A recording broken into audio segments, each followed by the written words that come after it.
Hello, my crafty friends. It's Andrea from Prairie Sky Paper Crafts, your independent Stampin' Up! Demonstrator in Manitoba. Today we are doing all of the things. I have got Stampin' Blends, Versamark, embossing powder, vellum paper, adhesive sheets, gems, real red cardstock, because it's the prettiest Christmas red, and basic white. Now, this weekend I did a customer appreciation event, and this was the card that I created using the Festive Foliage stamp set, which I love. It's actually a full background stamp, and I used the gold embossing powder on the red. Today we are playing with vellum and alcohol markers and everything. So I'm going to set all of this stuff aside with the exception of my markers and, the vellum. And we are just going to randomly color. Now, I did have a thought that I was going to put the embossing powder on first. And when I tried it, I don't know if it was a combination of the blends and the alcohol, but it actually made the vellum, or not the vellum, the embossing powder, it kind of went gummy, which I thought was really bizarre. So we're going to do it reverse for this card and see if it improves the situation. Now I've got light and dark old olive, mossy meadow, shaded spruce, and I think that's it for my greens. Yeah. So those are the colors that I'm using. Now you can use any color, any shade that you want. I kind of stuck with green for this because we're using red as our matte layer. Okay, there we go. Stick these back in their container. All right, and for this, you want to use 99% isopropyl alcohol. The lower concentrations don't work as well, and it doesn't blend the colors as well. So I've just poured some into one of my Stampin' Misters.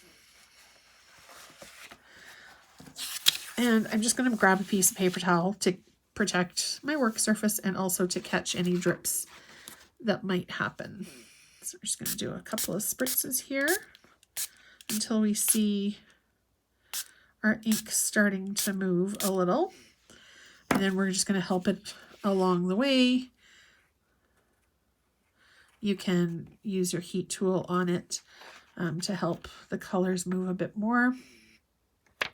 I just kind of like the organic movement of the paper too, just to kind of give it a little bit of a push and a zhuzh. Now I'm not worried too much about the edges because the edges are actually going to be trimmed.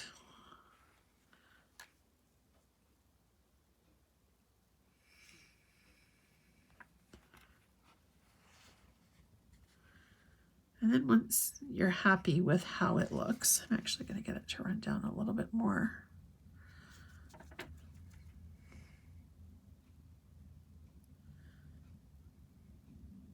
It's very therapeutic just staring at it and watching it move. And then I'm going to flip it so it goes the other way a bit.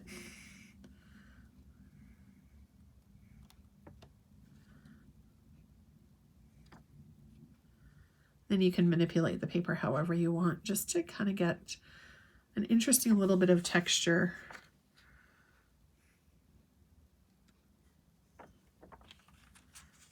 Okay, I'm going to bring in my heat tool just to speed up our drying process just a bit, and that'll also help with movement.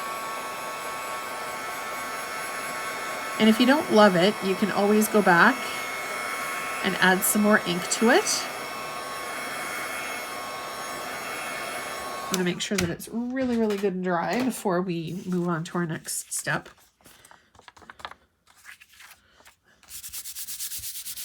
Make sure there's nothing going to come off, because with our second step, we're actually going to move that out of the way.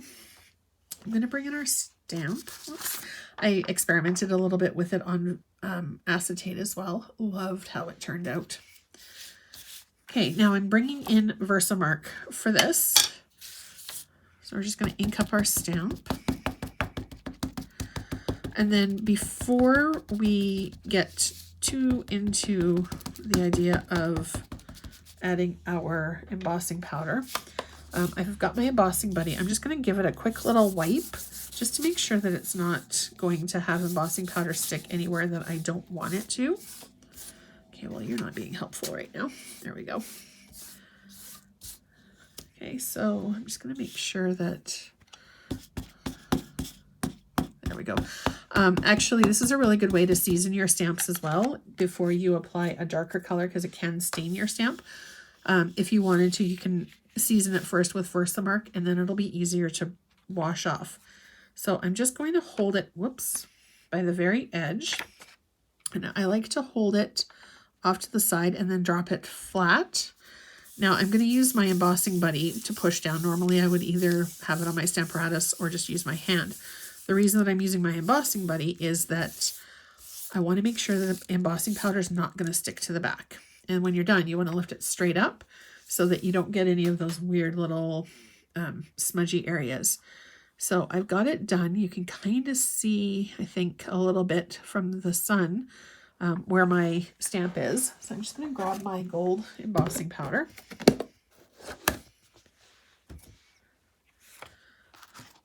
And I like to put it all off to one side and then run it to the opposite side. Oh, I should have let it dry just a little bit longer. Just flick off excess. Whoops. There we go. That's not too bad. Now, if there's an area that has too much embossing powder or you don't particularly love it, well, guess what? That's where your sentiment's going to go. Okay, so I've got our piece here. I've got my Take Your Pick tool, and I'm just going to give it a little blast with my heat tool until you can see everything starting to melt. It's my favorite part of heat embossing. It's so magical and so pretty.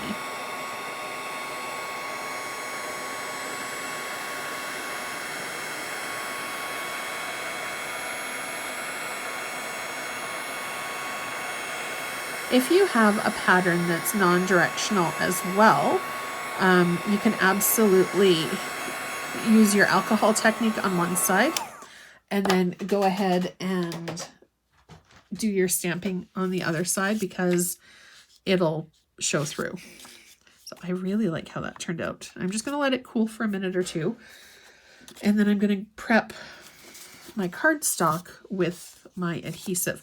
So vellum is tricky because it doesn't usually care for any kind of adhesive, which is why I'm using the full sheet. Now I've cut this one to 4 inches, and it is the full 6, but I like to do quarter sheet or one piece at a time. So then pull it back and then take off the second. It is divided into thirds, which makes it super easy for applications like this. And then I'm just going to grab a pair of scissors. I could use my paper trimmer too. And I'm going to trim it. And I'm not going right to the edge with it because I'm going to be trimming the edge so that we can see some of our real red card base through as well. And then just press to get rid of any of the bumps and lumps. Okay, and then I'm just going to peel this off slowly. Oops. You want to give it a good little rub too to make sure that it's completely adhered to your cardstock. And you can use your Take Your Pick tool as well to help pry it off if your fingernails aren't quite cutting it like mine are not today. We'll give it one more shot and then we'll bring the Take Your Pick in. Alrighty then.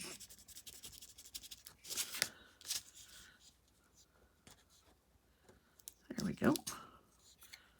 There we are. Perfect. And then you can use this for a mask or for something else later. Then I'm just going to bring in my piece, and I like to lay it edge to edge first. Again, it doesn't have to be perfect because you are going to be trimming parts of it as well. So then just give it a good push to make sure that it's completely flat. There's no bubbles or anything. And I like to put it on the white just so that our color pops a little bit more. Now my real red piece is 4 1/4 by 5 1/2. So I'm going to trim this to probably 5 inches or so.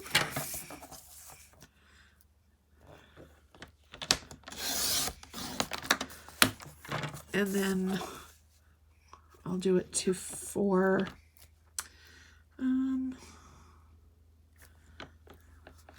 Actually 4 1/2, half of an inch would be 3/4.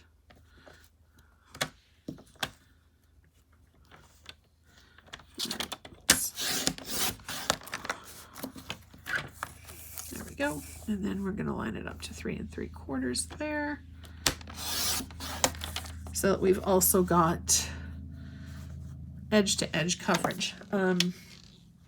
You could use your corner rounder punch on the corners. That would be really pretty. Or if you wanted to run some gold along the edges as well, just for a little bit of something extra. But I'm just going to put it on the diagonal here with my tape. Now I just refilled this, so I might have to give it a little bit of assistance to get started. There we go.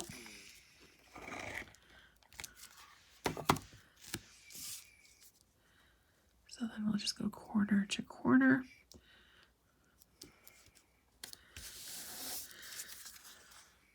I think this one is going to be a horizontal card.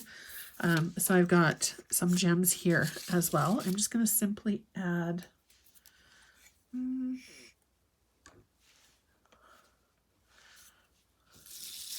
think I'm going to use the clear and gold, and I'll use the larger ones. These are the wonderful gems as well. They were in the catalog last year, and I'm so happy that they got continued because they're just, they add just the nicest little amount. Oops.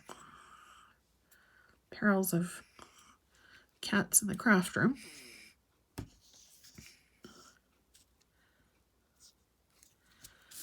And the last one, I'm not sure that I want to add a sentiment to this. I think it's really pretty just the way that it is. But I'm going to bring in my card base, give it a fold.